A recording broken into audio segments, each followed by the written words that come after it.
the big weird job that I did, I mean, in Hollywood, was I was a cinematographer, right? That's the weird job that I shouldn't have done, that they would say I shouldn't do, people would say I shouldn't do. Because when I did Dawn of the Dead, I remember I had, thank you, I had been working in the commercial world, and in the commercial world I was a director-cameraman, which is basically a director-DP. And so when I got that job, they said, look, you know, in movies, you can't do two jobs. So you're doing one job, and we're gonna have to hire you a DP. And I was like, okay, what do I know? I don't know anything about this, it's fine. But Matt Leonetti, who was the DP of that movie, who's amazing, he's a great guy, he was incredibly generous with me, and incredibly, he knew that because like, we would do setups, and he would see that I was impatient and freaking out. And so he'd go like, you know, Zach, why don't you go over there and shoot a shot or something, you know? Like, make yourself busy over there. Go shoot some close-ups of those keys or whatever. So I had a second unit, and we had like this Innovision lenses, which were these kind of weirdo, super close-up. So if you've ever seen the movie, there are these like crazy giant close-ups of guns and weird. Those are all the shots I did when I was in between setups, when he would say like, get out of here and go shoot something while we make the movie over here. And then I would come back and I'd be like, can we film now? And he'd be like, yes, it's ready. And I'd be like, okay. And so, cut to Army of the Dead. So we had finished Justice League, and you know, suffice it to say, well, yes, but suffice it to say, I was a little bit gun shy. Maybe that's the way of putting it. So as far as like, just like what I recognized on Justice League is that the big got the sort of further away you as a director were from the movie. So like you're in a giant movie, and over there, the actors are over there somewhere, and you're in a tent or at a table, and you have like all these monitors, and you're just kind of sitting there, you know. Looks great, guys. It's kind of that.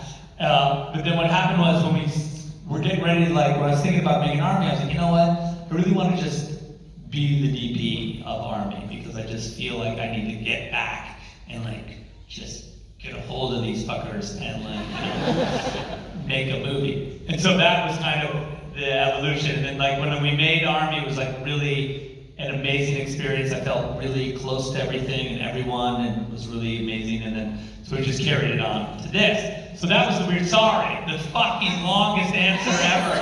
I apologize. Jesus Christ, shut up, Snyder.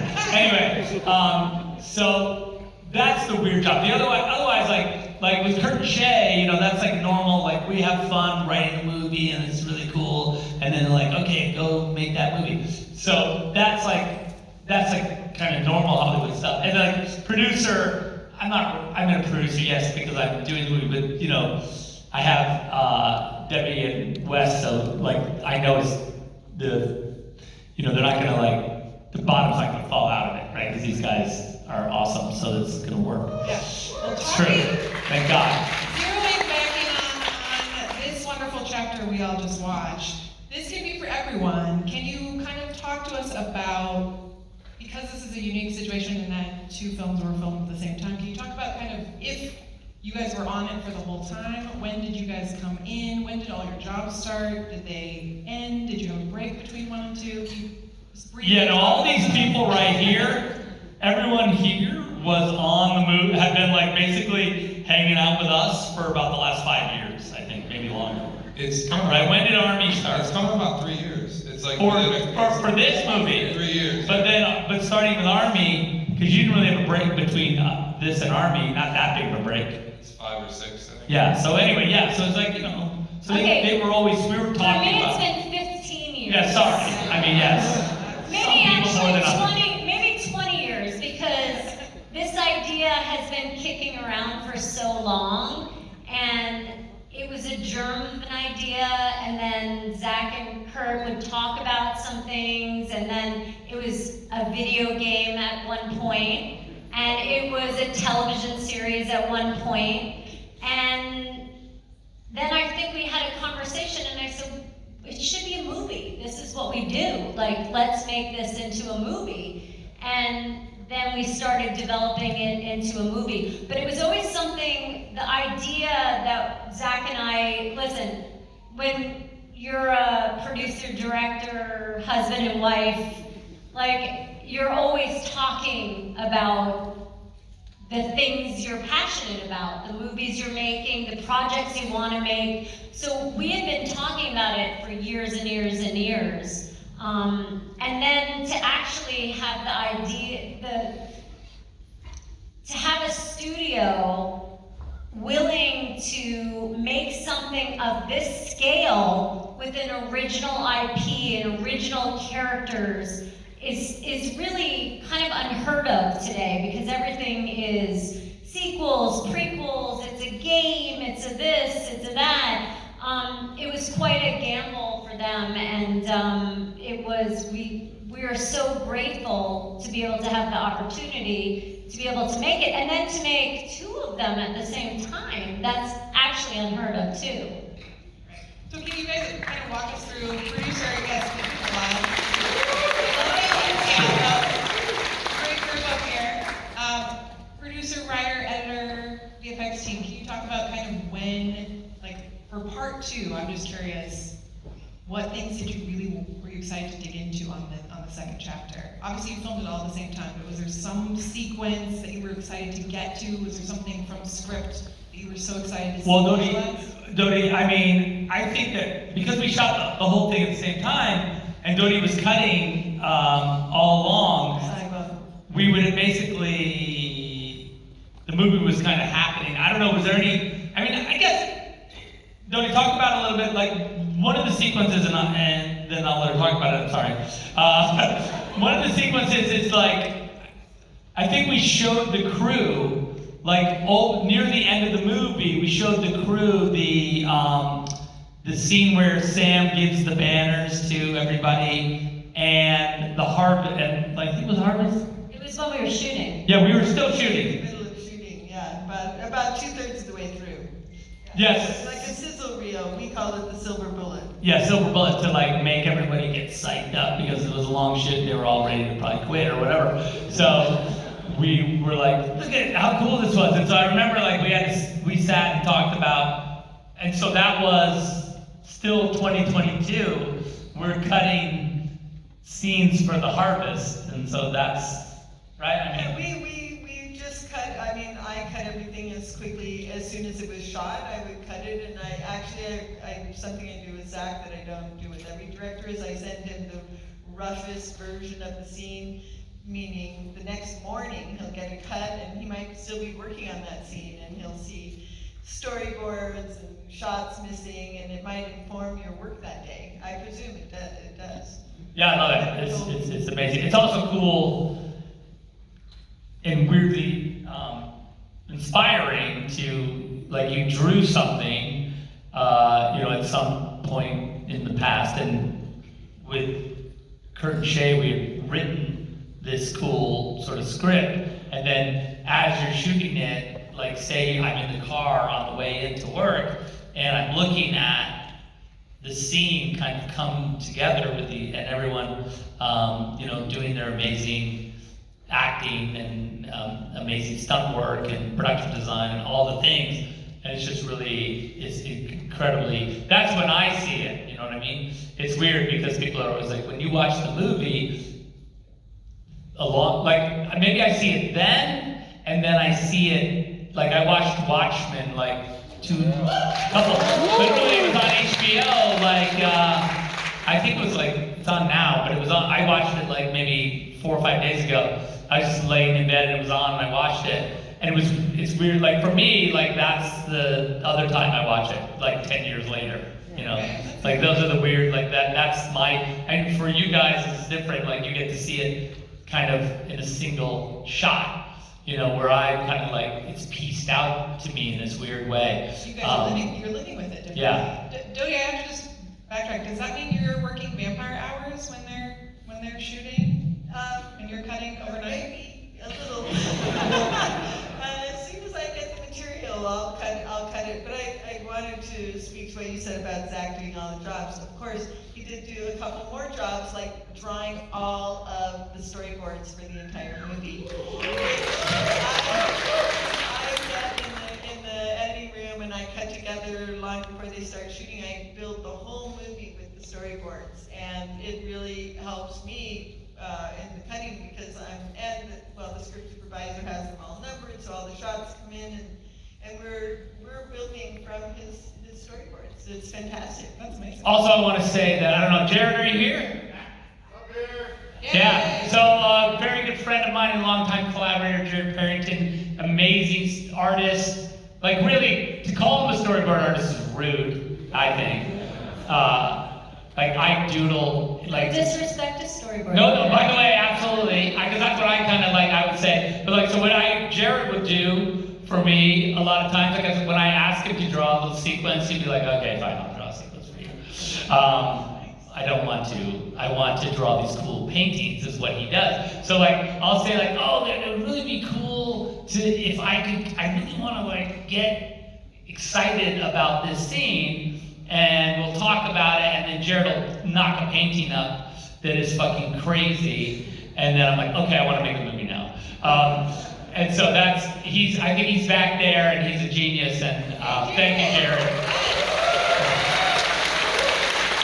And all the storyboards, as well as the paintings, really inform what Marcus does, because a lot of times if things aren't thought out in pre-production, it costs a lot, there's a lot of stuff thrown out. So I know, Marcus, can you talk a little bit about how this process affects you? Yeah, absolutely. And it's interesting, I never asked you, Zach, because it's like, I'm rushing to get the storyboards out of the cut, right? It's just a piece of paper, digitized, and I'm just like, I gotta get something in there for Zach. Rude. Get something in for Zach. No, but that's what I'm getting at. It's like, it's a little sad to see those go probably for you, but also. No, it's not sad at all. But yeah, I think a lot of the artwork. When Jared's trying to go out, it's sad, but when mine go out, it's fun. But even Jared's artwork too, really early on, we put that sizzle together. Like I looked at some of those for this movie, for both movies, but for this movie, I'm like, man, we're gonna have a lot of work ahead of us. Like, okay, that's our key art in this moment right now. How can I make this shot feel like that? And some of the shots in here are almost one-to-one matches, like the Dreadnought crashing, that's my eye on the prize. I gotta make it look like that. I gotta make it feel like that. Like taking that one piece of art still frame and putting it in motion is like super important. And like you're very, very vocal along the way with, I want this is important in this board, this is important in the sequence. So it's the one shot also of the gunner getting shot in the head. In profile. Oh, that's not in this cut. Sorry. I knew he was gonna do that. We're gonna I'm sorry. Anyway, it's cool. I knew that was gonna Some other cool shots. It's a really good shot. It's gonna be great. Don't worry, I have a question. We're coming back to that. It's fine. It's We fine. won't leave it. It's not going anywhere. Yeah, but by the way, the storyboards really inform all the other departments, and it's really interesting because the people on our crew that have done multiple movies with Zach really realize that they're literally the shot, down to the lensing, down to if there's a ladder in this. And sometimes the newer people, we would have these storyboard meetings, and they'd be like, oh, okay, and they didn't realize, they would think like, oh, it's the words in the script, but it's like the boards come from the script and then inform more. And we'd show up on set, and maybe that ladder wouldn't be there, and Zach's like, well, the ladder is right here, and they were like, oh, we didn't know that, like, you really meant that. And then people catch on, oh, it's exactly how it is, and it's really interesting. I think some of the making of books show a comparison of the drawings, sometimes the previs, and then the actual shot, and it's so amazing to me how accurate it is when you look at them in comparison. Yes, thank you, by the way, for doing that, because it's a dream to be. Yes, it's Zach. Thank you for doing that. Well, it's not, I really wish, when we were doing Sucker Punch, I remember the production staff saying, who was it? Who said it to me? I forget, one of the production like old timers was like, one day you're gonna like not draw these drawings and you'll be able to just like, you know, just make it up. I'm like, well, I can make it up, but like, I just thought the drawings were awful.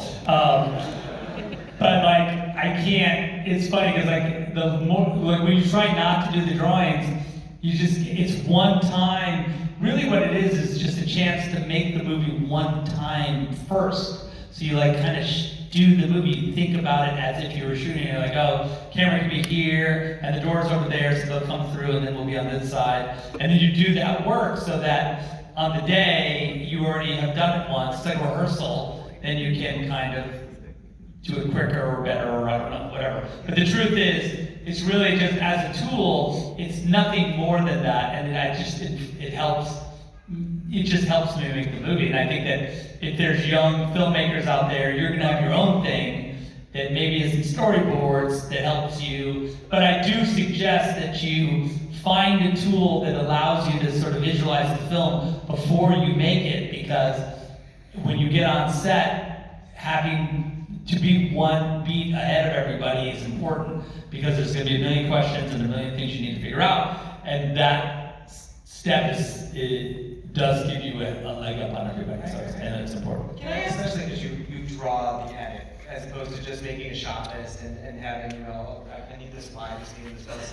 I think for all of us, it's incredibly helpful to see exactly how you envision each beat of the scene playing out. I think for us as producers or as a production designer, it tells us the way you framed everything. You're so specific and so consistent, sticking with what you've drawn most of the time, that we can be very strategic in what we build and what we don't build. And I think just with an undertaking of this scale, the amount of information and your ability to convey it, I think is incredibly helpful to the process. And I think it also, your willingness to empower department heads in a way that I think gets the best out of all of you is just amazing. I think as a team, and I think it's why all of us have worked together for so long, is because it becomes a creative family that really is all working in tandem for the same goal. Yeah, this group is very chatty and collaborative backstage also. I really would wondered, between when the release of part 1 and this one, you were probably still finishing part 2. Did anything in the reception and reaction from audiences to the part 1, did you guys tweak anything or modify anything in between after seeing reactions, or was all It was locked. as you planned? Okay, it was locked. Got it. Yeah, and it's an interesting process because, I think that movie 1 and this movie as well, there was really a lot of goals we had for the movie. There's a lot of, beyond the story, there's a rating, there's sort of like how long you want the movie to be, and those things are really kind of specific, and I feel like they make the sort of wider viewing of the movie easier. And that's really what we wanted the experience to be for a really broad audience, to have a really great time and really enjoy the film in the easiest digestible way. And I think I really am excited and proud of the movie in that way, and this movie as well. This is the two movies flow together, and they're very consistent, and they're super fun, and audiences, I think, have responded to the movies in a really positive way. So in that way, I'm super excited about and happy. Couldn't be happier with these two films as companions. Yeah, let's dig into this one a little bit. Can we not to pick a favorite children out of scenes or sequences, but for all of you, is there one sequence here that you're particularly proud of, or you loved watching everyone else do? Is there something like that, especially for our writers? Yeah, writers, go curtain shake, please. My favorite sequence in the movie is when they're all sitting around before the battle and kind of sharing all their stories. And I can say that because Kurt wrote that sequence, not me. So I can just compliment it as a fan. Like I read it and I was like, oh, this is really cool. And I see it in the movie and I'm like, this is great. It has nothing to do with me. I just think it's like a really beautiful piece of writing to kind of inform all these characters. And I think that really is what we're trying to do, especially with the battle in this movie, was really find the moments to dig into all the characters in kind of a deeper, more emotional way. And I'm happy that we got the space to kind of do that. And I think by this being its own movie, it lets us have those moments to breathe, versus if we granted on the one movie, you might not have the chance to kind of find those moments. Yeah, I love the backstories. How about you guys?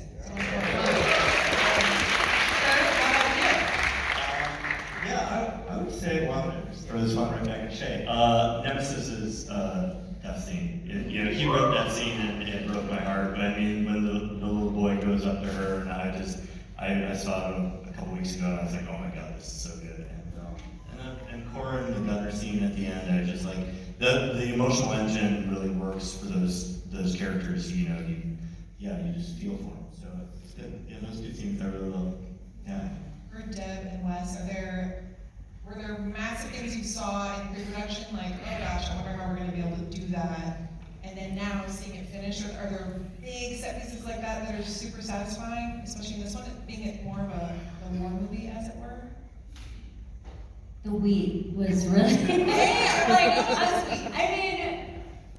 the wheat was so difficult for production because we were growing in soil that wasn't really You have to tell them, you guys a know great, this thing. All a that great, we 10 football fields of wheat we planted. And it was a really cold spring, and we had consulted with farmers, and they were like, okay, the wheat's gonna be ready, because we had different stages of the wheat, right? We saw it growing. We had to hit these marks, and we had to shoot other things while we were waiting for the wheat to grow, but the wheat did not grow.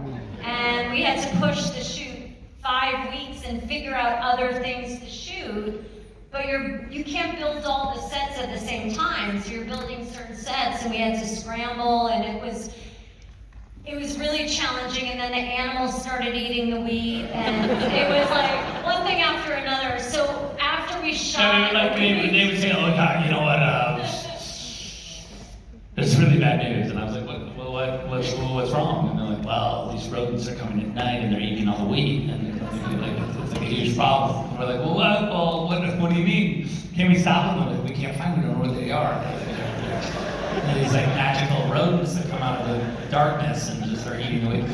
And so we were, I'm just like, really? Like, this is the thing we have to figure out now, is like how to stop these rodents from eating our wheat before. I like really feel like, it's like Debbie sounded like a farmer too. She's like, it was a cold spring. It's like this. okay, it's cool. we had a box of wheat at our house that we had a measuring stick, and we were seeing how far it would grow, and I go, well, I feel like you're giving this wheat a lot more love than the wheat in the field, so maybe... I was, by the way. I had this big box of wheat at the house, in the front of the house, and I had like a yardstick, and I would water it, and I'd be like, the wheat's looking amazing! And I go, how's the wheat up at the location? Because my wheat's amazing, and they'd be like, no, the rodents are getting it. And I was like, oh God. I don't have any rodents here, so it's... By the way, when we finally got to shooting it, I think everyone took a deep breath, except there was rattlesnakes then that were in the wheat. So we had 3 rattlesnake wranglers that had to go through the wheat before it was safe to put actors or our camera crew in the wheat. Or Zach. Yeah. Who's got one. So the wheat was a struggle, so I hope you enjoyed But it was seeing super how fun. beautiful By the it way, was. it was so fun to shoot all those wheat harvesting sequences. I think the first cut we had of the wheat was like 40 minutes, wasn't it? 40 minutes. 40 minutes of just harvesting. Big question. What happened to the wheat? What happened afterwards? Well, We fed it to the cows. It got, we we made some beer out of it too. some beer, yeah. Rebel Moon beer. Which is all gone. Yeah, sorry about that. You speak of your cast, who also kind of learned how to harvest for film and do all that kind of stuff. We do have a cast member here tonight. Elise. What? Where is she? Not to put you on the spot. There she You're is. on the spot. Yes! By the way, amazing harvester. Come on, you know you were. Yes, I will embarrass you.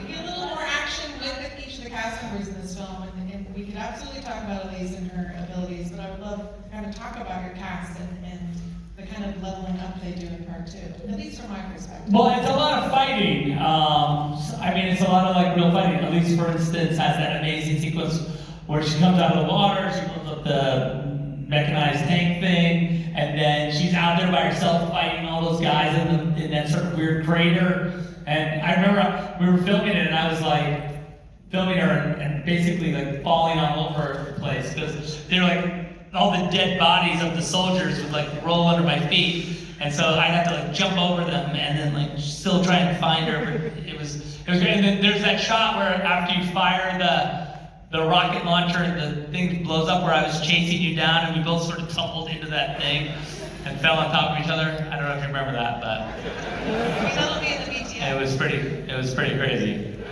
So yes, there was a lot of leveling up of a lot of dirt in our ears, as I recall. I think emotionally, there's a lot of leveling up in terms of the heavy lifting that's done into the performances, in my opinion, are great across both films, but I think that the stories of redemption, the stakes get higher as we get deeper into the second movie there, and I'm always blown away each time we watch it with just how invested I am in those characters and those arcs, and we couldn't have been more lucky to have the group of actors that we did that not only delivered on screen, but also we had a lot of fun shooting the movie. You know, it was a long shoot, And it was long hard. takes. It was It hot. hard, and everybody showed up and just worked together and worked really hard to accomplish something that we're super proud of. Yeah, it's awesome. I love to talk about fight sequences because I think fight choreography is awesome to watch. You all do collectively. We do a really good job with it. And I think with talking to Dodie and Marcus, can you talk a little bit about the epicness of some of the fight sequences and how you like your part in what you love to shape those and how you kind of enhance the performances? Well, one thing I did want to say that for editors, the sentence we don't want to hear is fix it in post. And Zach fixes it in prep. And that's what I was saying about. There you go. There you go. There's something he calls stunt biz, where his stunt team videos themselves doing all the stunts. It's blocked out very, very carefully. They cut the sequence together, and he gives feedback and notes on that, and they keep tweaking that action for months, actually, before shooting even starts. And that totally informs the edit of those really complicated sequences. Plus, he puts the actors through very, very rigorous training, so they're doing. I mean, the scene on the sliding platform is mostly Cora and Noble, the actual, Sophia and Ed, doing their own stunt work. So it's very rare that a stunt team takes over. Yeah, and the cool thing, and yes, awesome. And by the way, the amazing thing is that our stunt team is they have to die all around them. Dying, being the actor that gets all these stunties that get killed are as important because they have to they're amazing, of course, the actors are amazing, they're thinking about a million things and they have to kill all these guys. So maybe this guy, they kill him awesome, and the guy over here, they kind of don't get fully around to get the second guy, but this guy sells so well that they're able to actually move through to the third guy that they can get again. So thank God for and also the stunt performers know the choreography. So in the rehearsal for the cameras and everything, the double would do the fighting and then really be able to work with the actors to say okay, so it's this guy and it's this guy. Remember we talked about, and then really kind of help shape what they're gonna do when the cameras roll on them. Because I do favor actor action only because I tend to like to shoot kind of closer and a little bit wider, and so it ends up, it's difficult to cover with a double just because the camera's like that, and so you end up having to, there's just no way around it. And early in my career, I just found that I was sort of asking the actors to do it, and without really considering whether or not that was a thing that I should be doing. And it's worked out over the course of the movies that I've really had a huge amount of luck with amazingly talented athlete actors that have done incredible, amazing. There's this one shot in Sucker Punch where Abby Cornish has like this long fight scene down this trench where she's killing these like World War I sort of steampunk zombie Nazis, and she's fighting her way all the way to the end of the tank, and at the very end of the tank she has to do this mag change, and I was like, it's really tricky, because if she fucks up the mag change, the whole shot is like screwed, because then we'd have to do it again. And I remember her just like thumbing the mag and like slamming the mag back in and racking it and going. And I was just like, you are an animal, like this is like so awesome. And I think that experience for me has been just sort of duplicated over and over by all these amazing, whether it be Jaimin on the bridge, Sophia like blew my mind every day. She's beyond. And I've been so blessed, and I really couldn't be more grateful to these amazing actors for what they do.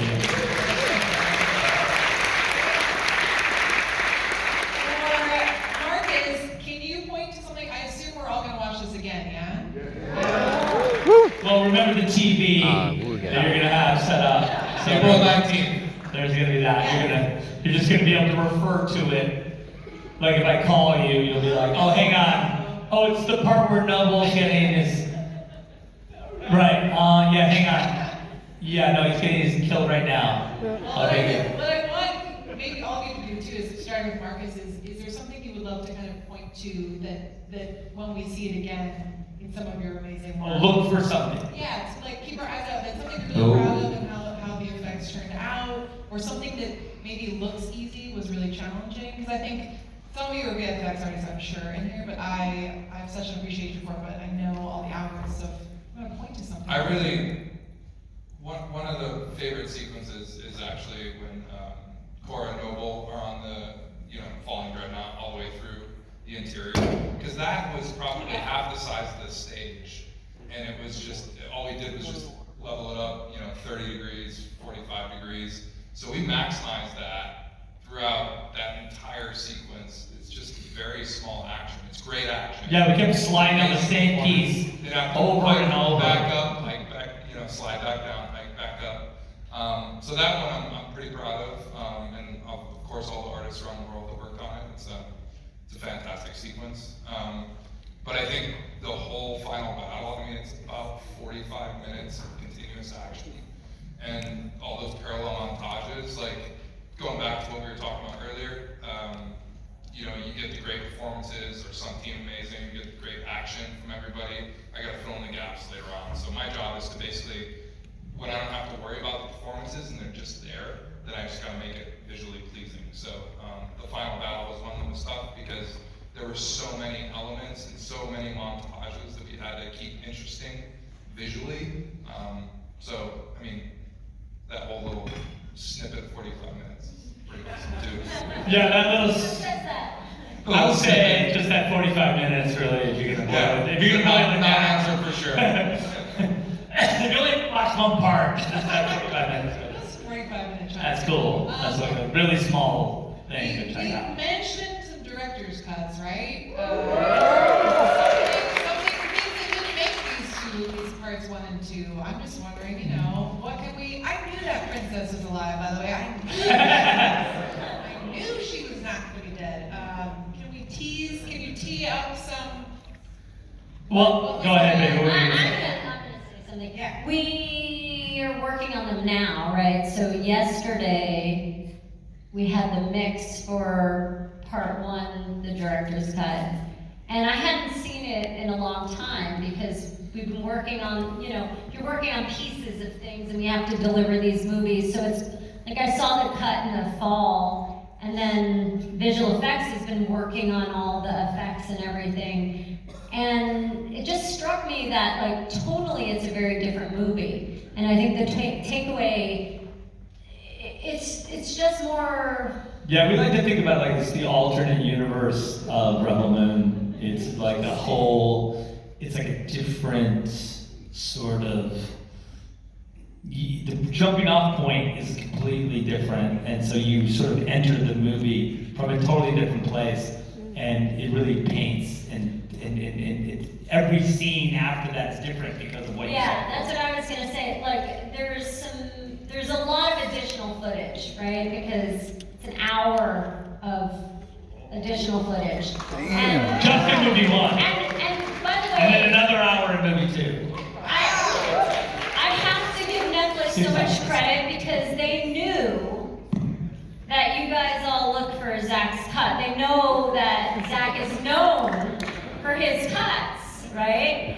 And they were like, we don't just want it to be deleted scenes, and we don't want you to be mad at the PG-13, and like, so let's plan this and let's do it right, and we can have a cut that my kids can see, and a cut that is Your kids really can't see. great, and then you do what you do, and that support was, we've never done this before, and it was really, incredible.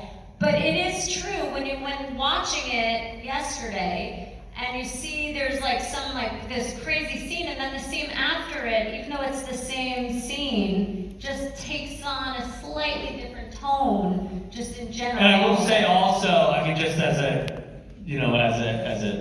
little piece of the details of that cut are so crazy, because even in scenes that are exactly the same in the PG-13 version as they are, in some of the scenes, the same line that is delivered in the R-rated version as opposed to PG-13 is a different take than it is in PG-13. So like, even though it's the exact same words, the performance is slightly different. And so we really were in the weeds that deep, where we were like, in the alternative universe, this is the correct take for this movie, as opposed to the PG-13 version where that take is the correct take. So I think that's how insane we have gotten with it. And Nice. it's really exciting. And it's just cool to and Netflix is an incredible partner, and they've been amazing in shepherding these movies, and then they've been amazing with the director's cuts to go like, okay, well, let us see them when they're done, and that'd be awesome. Because it's a different experience, like to just say, they don't even, like I showed them the movie, they're like, we didn't even know what was in this. We didn't, like, it could have been anything. Because that's how, they were incredible partners with this, where I really relied on them and wanted their input and their understanding of the market and understanding of what a broad audience would appreciate and love, and we really worked together to make movies. And this movie and movie one, and then also they were incredibly gracious with giving me a lot of space with the director's cut, so it was really cool. All right, but just to recap, that's 6 hours. Yee. And also released at the same time, so you can see them all together. It'll come out on the same day, so it'll be like a double Thank you. with cheese. I mean, We're coming up on our time, but we didn't even scratch the surface of what we talked about with this movie, but you guys are so great at talking about it. Closing thoughts, something you want to highlight that we didn't highlight. Again, something on a rewatch. Yeah, Yes. I'll highlight something, which is the cool thing to me and the impressive thing to me is it's hard enough to make one movie, and it's hard enough to, of course, it's twice as hard to make 2 movies, but Zach had 4 movies in his head at once. So, I mean, just from a directorial kind of management aspect, and then everybody filling in behind him, from producers to every department head, we're making 4 movies, which is a crazy thing. I mean, to keep track of all that stuff, I'm giving you your flowers. I am really, impressed with that. Well, I'll say it would be impossible, obviously, without this amazing team. And also, because that's the thing, I mean, really it's important to realize that it actually is 4 movies. It's not, that's when I say, like, the director's cuts are the alternate universe version because they really are different movies. And so it's not just like, oh, whack, that's like, put a couple of those shots in and now it's the director's cut. It's not like that at all. It's like the whole thing. And everyone's exhausted by it, which is good. Look at, you can tell, if you just look at them, they're all like shaking their heads, and like, yeah, it really fucking is 2 other things, you know? No one told us, you know? Like, oh, it's gonna be a little longer. A little fucking longer, it's a whole other thing. So anyway, I just, without the dedication and incredible, even like with the actors, they've had to come in because they're like these whole new scenes and tons of like ADR, tons of extra work that, you know, normally when the movie's out, you're like, okay, the movie's done, I'm done with the movie. No, wait, not quite yet. There's another movie that we have. So it's really exciting, and again, thanks to Netflix for the amazing sports. And by the way, thank you to you guys. I mean, we have felt so much love through the years and through good times and through really hard times. The fans have always been there for us, and it really does mean something, and we are touched so much by your stories and just how you've embraced and supported us, and it really, we realize that, and we do not take it for granted. So thanks for coming out tonight. Watch the movie again on Netflix, and I've been told that it's important to give it 2 thumbs up, so do that, and then go watch movie 1 again. Yeah, apparently the computer loves that, so. The algorithm. Yeah, you gotta, One thing I wanted to Hal will add- kick your ass if you don't like. Zach's team, Zach and Deb have an amazing creative team. They've tons of people that work with them for years, so they hire the best. Your prop master is one of my favorite people in the world. I don't think prop masters get enough love No. as you all. I mean, I'm a bit of a prop for too, so. I think so. Yeah. Brad Elliott, one of the best people in the world, also Yeah, Brad's is a hilarious. prop master. Is there one of his creations that's your Yeah, favorite? let's see, my favorite thing in the movie, prop-wise, favorite prop, well, Cora's gun is pretty, I do like the Imperium assault rifles, which we had about 5 variants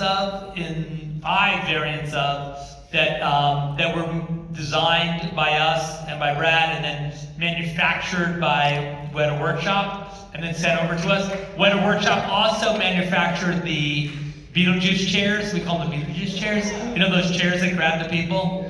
Because you know, like in Beetlejuice, that chair that grabs. Similar. We realized that after, I was like, oh, it looks like the chair from Beetlejuice, you know, the chair.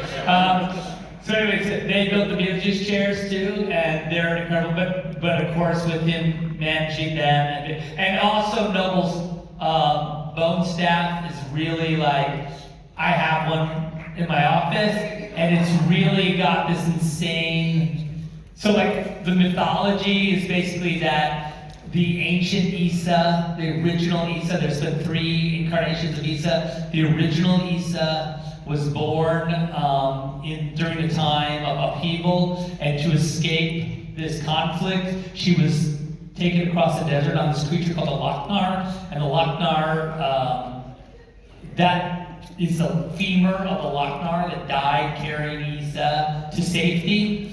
Even though that's not the original one, that's the attention to detail Brad was able to put in, if you look really closely at the prop, in the sort of where the sort of femur would meet the hip joint in the kind of the what do you call it? The ball joint? The ball socket, yeah, the ball joint part of it.